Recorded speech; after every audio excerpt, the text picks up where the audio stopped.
Monsoon ਦਾ ਇੰਤਜ਼ਾਰ ਕਰ ਰਿਹਾ ਹੈ ਹਿਮਾਚਲ ਤਾਂ ਇਸ ਸਾਲ ਵੀ ਮੌਨਸੂਨ ਜਿਹੜਾ ਉਹ ਲੇਟ ਆ ਰਿਹਾ ਹੈ ਤਾਂ ਆਮ ਤੌਰ ਤੇ 25 ਜੂਨ ਤੱਕ ਮੌਨਸੂਨ ਜਿਹੜਾ ਦਸਤਕ ਦੇ ਦਿੰਦਾ ਹੈ ਤਾਂ 16 ਸਾਲਾਂ ਵਿੱਚ ਪੰਜਵੀਂ ਵਾਰ ਮੌਨਸੂਨ ਜਿਹੜਾ ਦੇਰੀ ਦੇ ਨਾਲ ਆ ਰਿਹਾ ਹੈ। ਕਈ ਇਲਾਕਿਆਂ ਦੇ ਵਿੱਚ ਗਰਮੀ ਦਾ ਅਸਰ ਦਿਖ ਰਿਹਾ ਹੈ ਤਾਂ ਲਗਾਤਾਰ ਜਿਹੜਾ ਮੌਨਸੂਨ ਦਾ ਇੰਤਜ਼ਾਰ ਹਿਮਾਚਲ ਕਰ ਰਿਹਾ ਤਾਂ ਇਸ ਸਾਲ ਵੀ ਮੌਨਸੂਨ ਜਿਹੜਾ ਉਹ ਲੇਟ ਆਏਗਾ ਤਾਂ ਆਮ ਤੌਰ ਤੇ ਮੌਨਸੂਨ ਜਿਹੜਾ 25 ਜੂਨ ਤੱਕ ਦਸਤਕ ਜ਼ਰੂਰ ਦੇ ਦਿੰਦਾ ਹੈ ਪਰ ਇਸ ਵਾਰ ਵੀ ਮੌਨਸੂਨ ਜਿਹੜਾ ਉਹ ਲੇਟ ਆਏਗਾ ਤਾਂ 16 ਸਾਲਾਂ ਦੇ ਵਿੱਚ ਪੰਜਵੀਂ ਵਾਰ ਦੇਰੀ ਦੇ ਨਾਲ ਮੌਨਸੂਨ ਜਿਹੜਾ ਦਸਤਕ ਦੇਗਾ। ਕਈ ਇਲਾਕਿਆਂ ਦੇ ਵਿੱਚ ਗਰਮੀ ਦਾ ਅਸਰ ਦੇਖਣ ਨੂੰ ਮਿਲਿਆ। ਗਰਮੀ ਦੇ ਨਾਲ ਲੋਕਾਂ ਦਾ ਜਿਹੜਾ बुरा हाल हो रहा है तो लगातार बढ़ रही गर्मी तो लोग भी इस समय परेशान नजर आ रहे हैं तो मॉनसून का इंतजार जरा लगातार हिमाचल कर रहा है तो इस साल भी मॉनसून लेट दस्तक देगा जिसके कारण गर्मी दे विच जिहड़ा लगातार वाधा हो रहा है। गर्मी का असर लगातार देखने को मिल रहा है तो आम तौर पर जेकर गल करिए मॉनसून की तो 25 जून तक मॉनसून जिहड़ा है वह दस्तक दे दिंदा है पर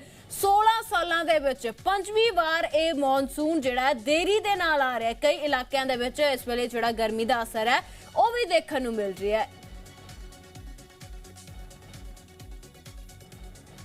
तो मनाली तो साढ़े सहयोगी संदीप जुड़ चुके हैं तो संदीप किस तरीके का माहौल नजर आ रहा है, किस तरीके नाल लगातार जिहड़ी गर्मी वध रही है उहदे नाल लोकां नूं की परेशानियां दा सामना करना पै रहा है? देखिए, जैसे आपने कहा कि 16 साल में पांचवी बार ऐसा मौका हिमाचल प्रदेश को देखना पड़ रहा है जिसमें मॉनसून देरी से प्रदेश में दस्तक दे रहा है। एक तरफ ये राहत की खबर भी है लेकिन कहीं ना कहीं देरी से जो मॉनसून की दस्तक प्रदेश में होगी तो अब देखना ही होगा कि इसकी इंटेंसिटी कितनी होगी, क्योंकि पिछले 3 सालों में हिमाचल प्रदेश ने बहुत बड़ा नुकसान जो है वो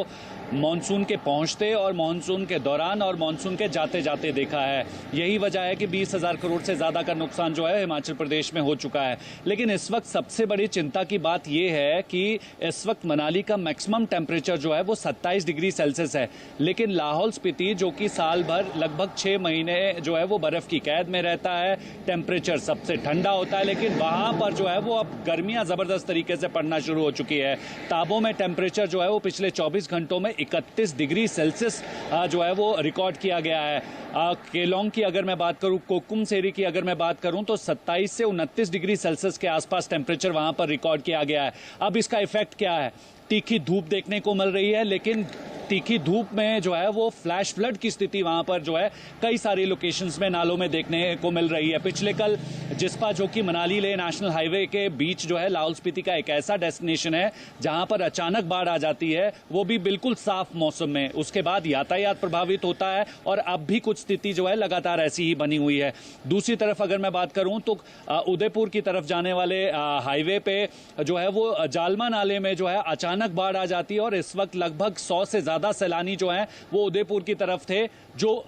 मनाली की तरफ आना चाहते हैं, इंतजार कर रहे हैं कि पानी जो है वो बाढ़ का पानी जो है नाले में कम हो, क्योंकि वहां पर पहले ही जो एक पुल था वो क्षतिग्रस्त हो गया था, जिसके बाद बीआरओ जो है उसको रेस्टोर करने के लिए काम कर रहा है। तो आप समझिए दो तस्वीरें हैं। कुछ जगहों पर जैसे शिमला और इसके बाकी निचले इलाकों में हल्की हल्की बारिश देखने को मिल रही है, काफ़ी तेज़ बारिश देखने को मिल रही है, लेकिन ऊंचाई वाले इलाके जैसे लाहौल स्पीति है जहां पर बारिशें कम होती हैं वहां पर जो है साफ मौसम में भी बाढ़ आ रही है। कारण यही है कि ऊंचे पहाड़ों पर ग्लेशियर्स बहुत ज़्यादा हैं, टेम्परेचर जब भी राइज होता है तो फ्लैश फ्लड की स्थिति वहां पर बनती है, ग्लेशियर रिसीड होना शुरू हो जाते हैं और ग्लोफ का खतरा बना रहता है। एक और ताज़ा अपडेट दे दूं, अभी सुबह सुबह जो वेदर बुलेटिन आया है उसके मुताबिक जो है 2, 3, 4 जुलाई को जो है वो प्रदेश में मानसून की सक्रियता बढ़ने वाली है, यानी 2 जुलाई से मानसून जो है वो प्रदेश में दाखिल हो जाएगा और लगभग 4 से 5 दिन में जो है पूरे प्रदेश में मानसून के बादल जो हैं वो देखने को मिल जाएंगे। लेकिन 3 जुलाई और 4 जुलाई और 5 जुलाई को जो है अमूमन पूरे प्रदेश में येलो अलर्ट और ऑरेंज अलर्ट जारी किया गया है। तो आप समझिए मानसून की दस्तक के साथ ही जो ये मौसम का अलर्ट है वो बड़ा चिंता बढ़ा देने वाला है। हालांकि अब देखना ये होगा कि जब मानसून जब प्रदेश में दाखिल होगा, इन डेट्स में किस तरीके से प्रदेश के अलग अलग इलाकों से बारिश की तस्वीरें देखने को मिलती हैं, बारिश के इंसिडेंट्स देखने को मिलते हैं, क्योंकि पिछले साल जब जून में ही जो है 24 जून को ही मानसून ने जो है वो दस्तक दे दी थी और उसके बाद जो तीव्रता बारिश की देखने को मिली थी उसका कहर जो है वो आज भी लोगों के जहन में होगा। जी संदीप, जैसे आपने भी बताया कि मानसून जल्दी ही दस्तक देने वाला है, तो उसके बाद प्रशासन ने कैसे प्रबंध किए हुए हैं ताकि फिर से वो सारी स्थितियों का लोगों को सामना ना करना पड़े और जैसे कि लैंडस्लाइड होते हैं, बाढ़ आती है, तो उससे बचाव के लिए क्या प्रबंध किए गए हैं? देखिए, हर साल जो है वो मॉनसून से पहले आपदा से निपटने के लिए सरकार और प्रशासन कागजी दावे जो है वो हर साल करता है, लेकिन जब भी ऐसी स्थिति सामने आती है तो जो कागजी दावे होते हैं वो ज़मीन पर कम दिखाई देते हैं। हालांकि इस बार भी जो है वो सरकार की तरफ से ये कहा गया है कि तमाम ज़िला प्रशासन को जो है वो अलर्ट पे रखा गया है। एसडीआरएफ, एनडीआरएफ और बाकी जो पुलिस की टीमें या फिर गांव में जो है लोगों को ट्रेनिंग दी गई है कि बाढ़ की स्थिति अगर आती है, भूस्खलन की स्थिति आती है, आपात की स्थिति अगर आती है तो उससे निपटना कैसे है। फिलहाल ये तो मौसम पर निर्भर करता है, लेकिन दूसरी तरफ अगर मैं बात करूं तो हिमाचल प्रदेश में जो है एक स्थान से दूसरे स्थान में जाने के लिए जो है वो मुख्य सोर्स सड़कें हैं, और ऐसे में नेशनल हाईवे हो, स्टेट हाईवे हो, लिंक रोड्स हो, इन पर सबसे ज्यादा प्रभाव देखने को मिलता है। बहुत सारी ऐसी लोकेशंस हैं जहां पर बात ये कही जा रही है कि जेसीबीज मशीनों को डिप्लॉयमेंट कर दी गई है, लेकिन फिलहाल कई सारे ऐसे इलाके हैं जहां पर मग हटाया नहीं गया है।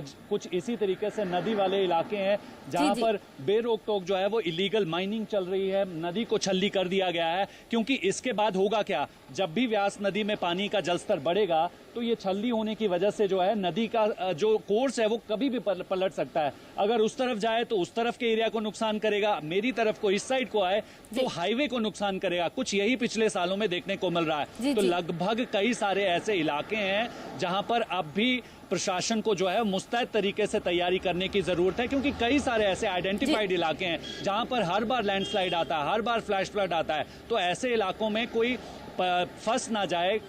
यातायात बाधित ना हो, तो पहले से ही मशीनरी को डिप्लॉय करके रखना होगा, क्योंकि मॉनसून अब दस्तक देने वाला है। जी संदीप, जानकारी के लिए बहुत बहुत शुक्रिया। तो चंडीगढ़ तो साडे सहयोगी मनोज जोशी भी जुड़ चुके हैं। तो मनोज, किस तरीके दे पंजाब दे विच गर्मी नूं लैके हालात नजर आ रहे हैं, क्योंकि कई जिलियां दे विच जिहड़ा तापमान है वो 40 डिग्री के करीब तक भी पहुंच चुका है।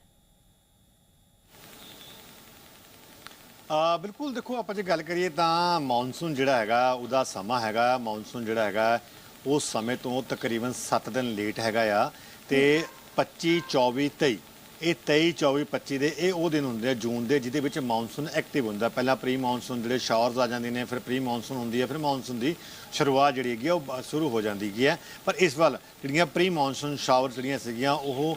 ਜੂਨ ਦੇ ਪਹਿਲੇ ਹਫਤੇ ਪਈਆਂ, ਉਸ ਤੋਂ ਬਾਅਦ ਨਹੀਂ ਪਿਆ ਹੈਗਾ, ਤੇ 20% 25% ਜਿਹੜੀ ਬਾਰਿਸ਼ ਹੈ ਉਹ ਘੱਟ ਹੋਈ ਹੈ। ਤੇ ਉਸ ਤੋਂ ਬਾਅਦ ਮੌਨਸੂਨ ਦੀ ਗੱਲ ਕਰਨੀ ਸੀਗੀ ਕਿ 25 ਤੋਂ ਆ ਜਾਂਦਾ ਹੈਗਾ, 23 ਤੋਂ ਆ ਜਾਂਦਾ, ਉਹ ਵੀ ਨਹੀਂ ਆਏਗਾ। ਹੁਣ ਤਕਰੀਬਨ ਇੱਕ ਹਫਤੇ ਦੇ ਆਸ-ਪਾਸ ਲੇਟ ਦਿਖਾਈ ਦੇ ਰਿਹਾ, ਤੇ ਇਹਦਾ ਅਸਰ ਦਿਖ ਰਿਹਾ ਹੈਗਾ ਆ। ਲੋਕਾਂ ਨੂੰ ਗਰਮੀ ਸਹਿਣ ਕਰਨੀ ਪੈ ਰਹੀ ਹੈ। ਦੇਖੋ ਟੈਂਪਰੇਚਰ ਡਾਊਨ ਚਲੇ ਜਾਂਦਾ, ਟੈਂਪਰੇਚਰ ਡਾਊਨ ਆ ਜਾਂਦਾ 40 ਦੇ ਆਸ-ਪਾਸ ਹੈ, ਕੋਈ 45, ਕੋਈ ਜਿਕਣਾ ਅਪ੍ਰੈਲ ਮਹੀਨੇ 'ਚ ਗਿਆ ਸੀਗਾ 45 ਤੱਕ ਚਲਾ ਗਿਆ, ਕਿਤੇ 48 ਤੱਕ ਚਲਾ ਗਿਆ। ਅੱਛਾ, ਉਹ ਟੈਂਪਰੇਚਰ ਨਹੀਂ ਹੈ, ਪਰ ਉਮਸ ਹੈਗੀ ਆ, ਕਿਉਂਕਿ ਮੌਸਮ ਜਿਹੜਾ ਬੱਦਲ ਹੁੰਦਾ ਹੈਗਾ, ਆਪਾਂ ਹਵਾ ਉਹ 'ਚ ਗਰਮੀ ਆ ਜਾਂਦੀ ਹੈ, ਨਮੀ ਆ ਜਾਂਦੀ ਹੈ, ਉਦੋਂ ਕਰਕੇ ਉਮਸ ਬਣਦੀ ਹੈ, ਤੇਜ਼ ਹਵਾਵਾਂ ਨਹੀਂ ਆਉਣਗੀਆਂ, ਬਾਰਿਸ਼ ਹੋਣਗੀ। ਤੇ ਦੱਸਿਆ ਜਾ ਰਿਹਾ ਕਿ ਕੱਲ ਤੋਂ ਅੱਜ ਔਰ ਕੱਲ ਦਾ ਦਿਨ ਜਿਹੜਾ ਹੈਗਾ ਉਹ ਪਰੇਸ਼ਾਨੀ ਵਾਲਾ ਹੋ ਸਕਦਾ ਹੈਗਾ, ਪਰ ਪਰਸੋਂ ਤੋਂ ਕੱਲ ਤੋਂ ਸ਼ਾਮ ਤੋਂ ਪਰਸੋਂ ਤੋਂ ਜਿਹੜਾ ਹੈਗਾ ਇੱਕ ਹਫ਼ਤੇ ਤੱਕ ਦਾ ਮੀਂਹ ਦੱਸਿਆ ਜਾ ਰਿਹਾ। ਪਰ ਬਾਰਿਸ਼ ਜਿਹੜੀ ਹੈਗੀ, ਕਿਉਂਕਿ ਬੰਗਾਲ ਦੀ ਖਾੜੀ ਤੋਂ ਪਹਾੜ ਦੇ ਹਿਮਾਲੇ ਦੇ ਨਾਲ ਨਾਲ ਜਿਹੜੀ ਬਾਰਿਸ਼ ਜਿਹੜੀ ਬੱਦਲ ਦੇ ਚੱਲਦੇ ਨੇ, ਤੇ ਇਹ ਦੱਸਿਆ ਜਾ ਰਿਹਾ ਪਹਿਲਾਂ ਜਿਹੜਾ ਪੂਰਬੀ ਏਰੀਆ ਹੈਗਾ ਆ, ਚਾਹੇ ਅੰਬਾਲਾ ਹੋ ਗਿਆ, ਚਾਹੇ ਉਹ ਸ਼ਿਮਲਾ ਮਨਾਲੀ ਵਾਲਾ ਸ਼ਿਮਲੇ ਵਾਲਾ ਏਰੀਆ ਹੋ ਗਿਆ, ਚਾਹੇ ਉਹ ਅੱਗੇ ਜਾ ਕੇ ਹੁਸ਼ਿਆਰਪੁਰ ਦਾ ਏਰੀਆ ਹੋ ਗਿਆ, ਰੋਪੜ ਦਾ ਏਰੀਆ ਹੋ ਗਿਆ, ਪਠਾਨਕੋਟ ਦਾ ਉਹ ਏਰੀਆ ਹੋ ਗਿਆ। ਇਹ ਜਿਹੜੇ ਸਾਰੇ ਏਰੀਏ ਨੇ, ਜਿਹੜਾ ਹਿਮਾਚਲ ਦੀ ਗੱਲ ਕੀਤੀ ਹੈ, ਮਨਾਲੀ ਵਾਲਾ ਇਹ ਵਾਲਾ ਏਰੀਆ, ਇੱਥੇ ਹੀ ਬਾਰਿਸ਼ ਜਿਹੜੀ ਪਹਿਲਾਂ ਦਿਖੇਗੀ ਆਪਾਂ ਨੂੰ, ਥੋੜ੍ਹੀ ਉਹ ਜ਼ਿਆਦਾ ਬਾਰਿਸ਼ ਹੁੰਦੀ ਹੈ। ਉਸ ਤੋਂ ਬਾਅਦ ਇਹ ਬਾਰਿਸ਼ ਜਿਹੜੀ ਹੈ ਅੱਗੇ ਵੱਧਦੀ ਹੋਈ ਜਾਵੇਗੀ, ਜਿਹੜੀ ਕਿ ਆਪਾਂ ਕਿ ਪੰਜਾਬ ਦੇ ਹੋਰ ਹਿੱਸਿਆਂ ਜਾਣ ਦੀ ਗੱਲ ਕੀਤੀ ਜਾ ਰਹੀ, ਕਿਉਂਕਿ ਅਗਲਾ ਮਹੀਨਾ ਜਿਹੜਾ ਬਾਰਿਸ਼ ਦਾ ਰਹਿਣ ਵਾਲਾ, ਤੇ ਅੱਗਾ ਸਤੰਬਰ 30 ਸਤੰਬਰ ਤੱਕ ਜਿਹੜਾ ਬਾਰਿਸ਼ ਦਾ ਮੌਸਮ ਮੰਨਿਆ ਜਾਂਦਾ। ਪਰ ਸਤੰਬਰ ਦੇ ਮਹੀਨੇ ਦੇ ਵਿੱਚ, ਅਗਸਤ ਦੇ ਮਹੀਨੇ ਵਿੱਚ, ਜੂਨ ਦੇ ਮਹੀਨੇ ਵਿੱਚ ਜਿਹੜਾ ਮੀਂਹ ਹੈਗਾ ਉਹ ਦੇਖਣ ਨੂੰ ਤੁਹਾਨੂੰ ਮਿਲੇਗਾ। ਇਹ ਗੱਲ ਕਹੀ ਰਾਹਤ ਹੋਗੀ, ਪਰ ਦੱਸਿਏ ਕਿ ਇਹ ਜਿਹੜੀ ਮੌਨਸੂਨ ਇੱਕ ਹਫ਼ਤਾ ਲੇਟ ਹੋਈ ਹੈ, ਇਹਨੇ ਸਭ ਨੂੰ ਪਰੇਸ਼ਾਨੀ 'ਚ ਪਾ ਦਿੱਤਾ ਹੈਗਾ। ਤੇ ਬਿਜਲੀ ਦੀ ਸਪਲਾਈ ਜਿਹੜੀ ਕਿ ਪਿਛਲੇ ਸਾਲ ਅੱਜ ਦੇ ਦਿਨ 16,338 ਮੈਗਾਵਾਟ ਸੀਗੀ, ਉਹ ਅੱਜ ਦੇ ਦਿਨ 17,120 ਮੈਗਾਵਾਟ ਦੇ ਆਸ-ਪਾਸ ਜਿਹੜੀ ਹੈਗੀ ਆ ਉਹ ਹੋ ਰਹੀ ਹੈ। ਸਵੇਰੇ ਸ਼ਾਮ ਆਪਾਂ ਕਿ 24 ਘੰਟੇ ਦੇ ਵਿੱਚ 6-6 ਘੰਟੇ ਦੇ ਕੱਟ ਜਿਹੜੇ ਨੇ ਉਹ ਲੱਗ ਰਹੇ ਨੇ। ਜੀ।